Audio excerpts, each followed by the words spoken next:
दोस्तों, स्वागत है हमारे चैनल संस्कृति एवं विकास पर। एक बार पुनः आप लोगों को जानकारी दे दूं कि आपका ये चैनल YouTube के साथ साथ टेलीग्राम पर भी उपलब्ध है एवं फेसबुक पेज पर भी अवेलेबल है।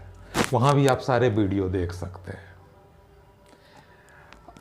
अब आपको मैं आगे बढ़ने से पहले हर बार की तरह इस बार भी अनुरोध करूँगा कि हमारे चैनल को सब्सक्राइब करें, हमारे वीडियो को लाइक करें या अनलाइक करें, अगर उचित समझें तो शेयर भी करें। आज हम एक नए विषय पर चर्चा करने जा रहे हैं जो अभी समाज में खास करके मध्यम वर्गीय परिवारों में या मध्यम वर्गीय लोगों में, युवाओं में बहुत तेज़ी से उभर रहा है। अभी ये मेट्रोज़ की बात है लेकिन हर जगह जाएगा। आज एक सिंड्रोम समाज में फैल रहा है, खास करके युवाओं में, कि मुझे शादी नहीं करना है, बैचलर रहना। जब इस विषय पर हमने बहुत लोगों से चर्चा की, तब हमारी टीम ने जब इस विषय का अध्ययन शुरू किया तो हमें पता चला कि कई सोशल साइंसेज के इंस्टीट्यूट्स ने इस पर स्टडीज़ भी कर रखी हैं। अभी जो एक सर्वे आया है, वो सर्वे कह रहा है कि 23% युवा जो हैं सो यह कहते हैं कि वो शादी करना नहीं चाहते। और एक दूसरा सर्वे आया जो शादी की उम्र पर आया, तो 72% से ज़्यादा युवा 30 वर्ष की उम्र के बाद शादी कर रहे हैं। ये हमारे समाज का फैक्ट है। अब इस पर तो बहुत से डिस्कशंस हो रहे हैं सोशल एरिया में, जो कई कारण हैं। भाई कई कारण हैं, आपने सुना होगा कि कुछ लोग कैरियर के कारण नहीं करना चाहते हैं, तो कुछ सोशल प्रॉब्लम्स हैं, कुछ इंडिपेंडेंट रहना चाहते हैं, तो कुछ इस तरह से आपने बहुत तरह के डिस्कशंस इस पर आ रहे हैं। हम एक नए पहलू को इसमें, आर्थिक पहलू जोड़ना चाहते हैं।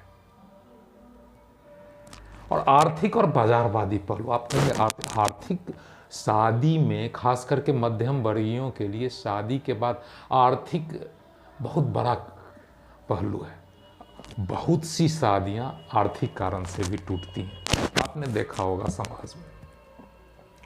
अब लोगों की आवश्यकताएं बढ़ गई हैं, तो युवा चाहते हैं कि हम एक खास मुकाम में कैरियर पर पहुंच जाएं, खास अर्निंग हो जाए, क्योंकि उनकी आवश्यकताएं बढ़ गई हैं, तब हम शादी करें।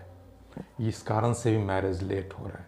कुछ लोग इस मुकाम को नहीं पाते हैं, उस कारण कहते हैं अब शादी ही नहीं करना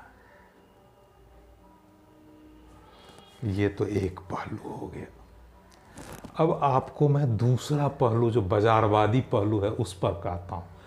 23% युवा कहा जा रहा है कि शादी करना नहीं चाहते। अगर 23% में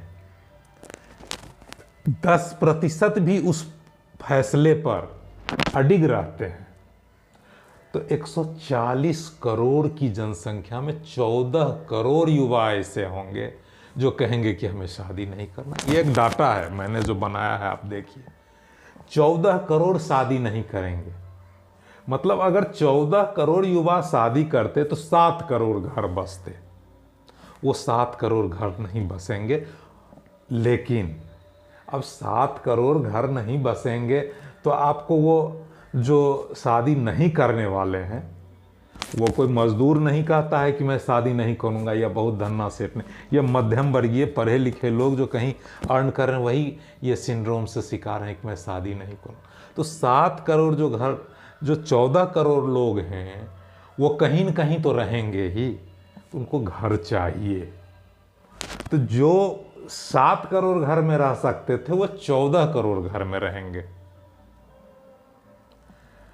और अब 14 करोड़ घर में रहेंगे, मतलब 7 करोड़ अतिरिक्त घरों की जरूरत होगी। इससे बेनिफिट किसे होगा? रियल एस्टेट इंडस्ट्री को। अब उस घर में बेड भी चाहिए और इक्विपमेंट्स भी चाहिए। किसी घर में आपने 2 फ्रिज शायद ही देखा होगा, लेकिन अकेले हर घर को आज जो मध्यम वर्गीय उन्हें फ्रिज चाहिए। ये एक मैं उदाहरण दे रहा हूँ। तो इससे कितना 7 करोड़ और घर की ज़रूरत होगी। उसी तरह से 5 करोड़ मान लीजिए फ्रिज और टीवी की भी एक्स्ट्रा ज़रूरत हो गई, तो कितना बड़ा बाजार बढ़ेगा। क्यों हम ये नहीं माने कि सोशल मीडिया के थ्रू और टीवी चैनल्स के थ्रू कुछ उपभोक्तावादी कंपनियां इस बात को फैला रही हैं, क्योंकि उनका फायदा है इसमें, आर्थिक फायदा। इस तरह से किसी ने आपको अभी तक नहीं बोला का, मैं कह रहा हूं उनको एक आर्थिक फायदा है कि अगर शादी नहीं करते, जितना लेट मैरिज करते हैं उतना भी फायदा क्या है कि आप शादी नहीं करेंगे तो अधिकतर लोग बैचलर लोग बाहर से खाना मंगाते हैं, तो जितने भी खाना पहुंचाने वाली कंपनियां हैं उन्हें फ़ायदा होगा। तो इस तरह के सिंड्रोम को क्यों प्रमोट किया जा रहा है, इस पर विचार कीजिए। क्या मैं एग्जाम्पल, क्या यह सारा सिंड्रोम प्रमोट करने के पीछे पश्चिमी संस्कृति का सांस्कृतिक प्रदूषण तो नहीं है जो हमारे पारिवारिक व्यवस्था को छिन्न भिन्न करना चाहता है, कि हमें पारिवारिक व्यवस्था नहीं चाहिए, क्योंकि पश्चिम में तो इसी तरह से चलता है। इसी एक और इसके साथ सिंड्रोम आ रहा है, शादी तो करेंगे लेकिन बच्चे नहीं पैदा करेंगे। ये भी सिंड्रोम आपने मार्केट में देखो, ये भी अपर मिडिल क्लास में।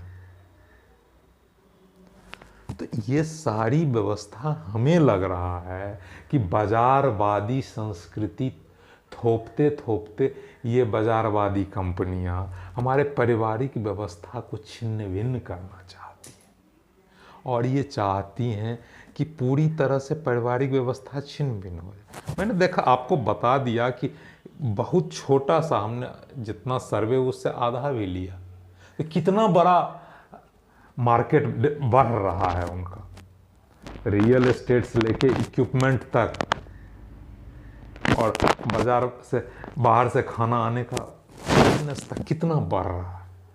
तो आपको लगेगा, हो सकता है बहुत से लोग हमारे इस बात से सहमत नहीं हो कि ये फैक्टर नहीं, लेकिन आप एक बार हमारे इस विचार पर सोच के देखिए कि केवल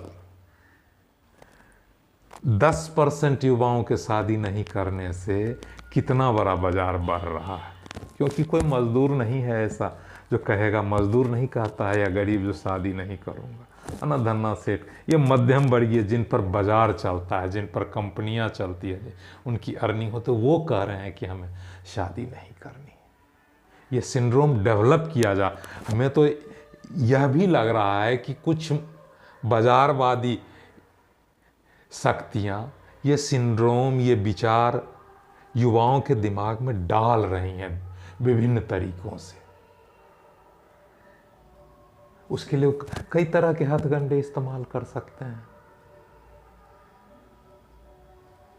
अब इस पर आप विचार कीजिए कि मैंने जो एक नया पहलू इस सिंड्रोम का रखा है, क्या यह सही है या गलत है। अगर गलत है तो आप अपने कमेंट्स में बताइए, सही है तो वो भी बताइए। इसी के साथ मैं वीडियो को ज़्यादा लंबा नहीं खींचूंगा, लेकिन आपसे के विचार में चाहूँगा कि मैंने सही कहा है या गलत। एक नया सिंड्रोम जो समाज में डेवलप हो रहा है, उत्पन्न हो रहा है, उस पर गौर से विचार करने की ज़रूरत है, खास करके उन माता पिता को जिनके बच्चे युवा हो रहे हैं, युवा होते बच्चों को। इसलिए इसी के साथ आज का वीडियो मैं समाप्त करता हूँ। धन्यवाद।